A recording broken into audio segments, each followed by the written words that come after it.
Em um escritório apertado, onde o cheiro de café e suor se misturava ao calor da velha CPU, André trabalhava incessantemente.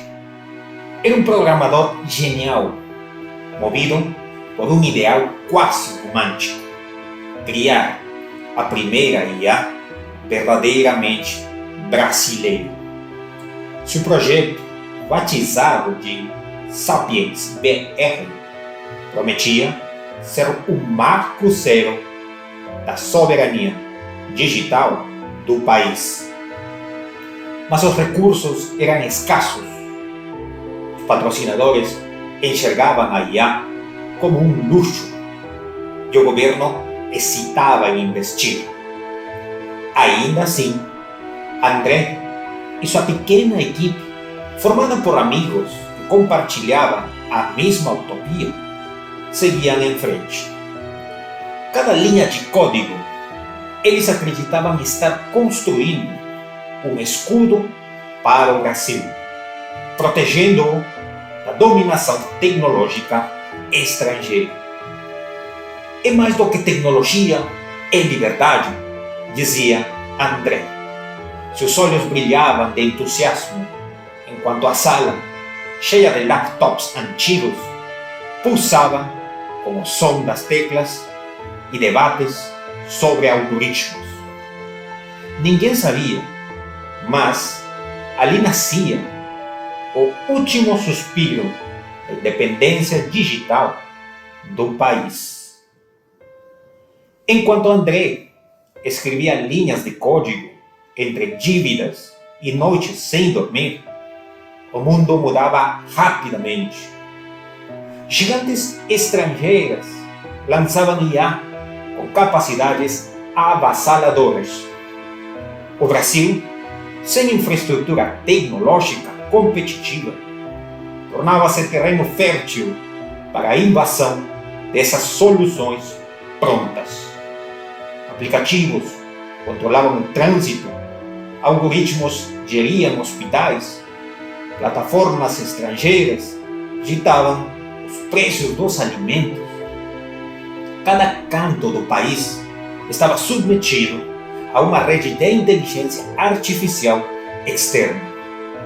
André observava com crescente preocupação a dependência que se aprofundava. Durante uma palestra para jovens engenheiros, ele apontou um gráfico alarmante. 98% dos dados brasileiros estavam armazenados fora do território nacional. O auditório ficou em silêncio. Somos reféns. Eles decidem como vivemos e quanto pagamos por isso, declarou André. Apesar da urgência de sua mensagem, o público parecia impotente, como se a batalha já estivesse perdida. A tragédia chegou numa tarde de janeiro. O Brasil inteiro ficou no escuro, mas não era apenas um apagão elétrico. Bancos pararam, hospitais desligaram, supermercados ficaram sem sistemas de pagamento. Por trás do caos estava uma retaliação econômica. Um país estrangeiro, controlando a infraestrutura algorítmica, havia decidido impor sanções invisíveis. André viu o pesadelo tomar forma. Eu avisei, murmurou, enquanto assistia a uma transmissão ao vivo, onde o presidente, desesperado, admitia a vulnerabilidade do país. Não temos controle sobre nossa infraestrutura digital, dizia o líder, com a voz trêmula. André sabia que a soberania digital não era apenas um conceito abstrato, mas uma questão de sobrevivência. Naquele dia, milhões de brasileiros entenderam, tarde demais, que a entrega irrestrita de dados e sistemas estratégicos a empresas estrangeiras tinha um preço, e ele era alto. Anos depois, muitos anos depois do colapso, André estava irreconhecível. O idealista havia se transformado em um homem cansado, com olhos fundos, que carregavam a frustração de uma luta perdida.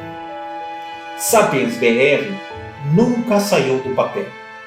Enterrado pela falta de apoio e pela concorrência desleal, as grandes empresas estrangeiras dominaram tudo: saúde, energia, educação, segurança. Até a cultura brasileira era moldada por algoritmos que priorizavam lucros globais em vez de identidade nacional. No fim, André foi esquecido. Morreu sozinho em um pequeno apartamento, cercado de pilhas de cadernos e antigos discos rígidos. Quando o governo tentou, finalmente, resgatar o projeto, descobriu que os arquivos de André estavam irremediavelmente corrompidos. Era como se o último grito de liberdade tecnológica tivesse sido apagado pela história. Uma nova geração cresceu acreditando que tecnologia era sinônimo de importação. Jovens brilhantes emigravam para trabalhar em startups estrangeiras e o Brasil, uma vez promissor, tornava-se um consumidor passivo de inovações criadas por outros. Num debate na ONU sobre soberania digital, o Brasil foi citado como um exemplo do que não fazer. Um diplomata internacional resumiu o fracasso em uma frase dura: o Brasil tinha André, mas não acreditou nele. As palavras reverberavam por gerações, um epitáfio silencioso para a grande oportunidade perdida. Essa narrativa oferece uma reflexão profunda sobre os riscos, desafios e consequências da negligência em investir na soberania digital, especialmente no campo da inteligência artificial. Cada aspecto da história nos direciona a lições que transcendem o universo da tecnologia e ecoam na governança, no planejamento estratégico e na preservação da identidade nacional. Podemos elencar os seguintes aprendizados. Número 1. A dependência como armadilha. O apagão digital na história simboliza um alerta poderoso. A dependência de tecnologias estrangeiras é uma vulnerabilidade crítica. Quando um país entrega seus dados, sistemas e infraestrutura a soluções externas, ele se torna refém de interesses alheios. No caso do Brasil, isso não significa apenas perder o controle operacional, mas também ceder ao poder político e econômico.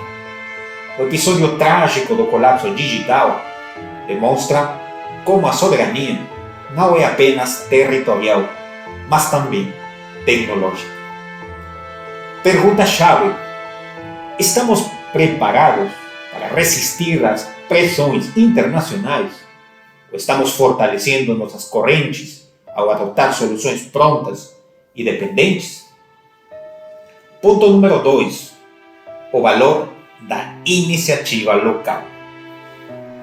O esforço de André na história ilustra como a inovação local, embora frágil no início, pode ser o alicerce da independência futura. A falta de apoio ao Sapiens BR revela um erro estrutural. O desprezo por iniciativas nacionais em favor de soluções estrangeiras. O Brasil não apenas perdeu a chance de desenvolver um produto competitivo, mas também de criar um ecossistema sustentável de inovação. Valorizar a tecnologia local não é um capricho patriótico, mas uma necessidade estratégica.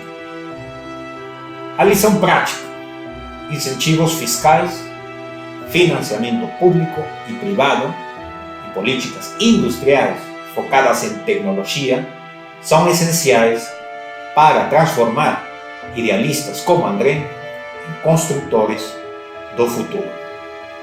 Ponto número 3. O custo do desinteresse. A história mostra que negligenciar talentos, infraestrutura e visão de longo prazo é fatal. O Brasil perdeu André e, com ele, a chance de se destacar em um setor crítico. Essa perda reflete um padrão de desinteresse histórico, onde o imediatismo político e econômico impede avanços que exigem paciência e planejamento. Infelizmente, André morreu sem reconhecimento e sua obra foi apagada. Um retrato de como sociedades podem apagar seus próprios visionários. Aqui traz uma reflexão. Quantos Andrés estão sendo ignorados hoje, enquanto o país depende de importações tecnológicas que perpetuam o atraso?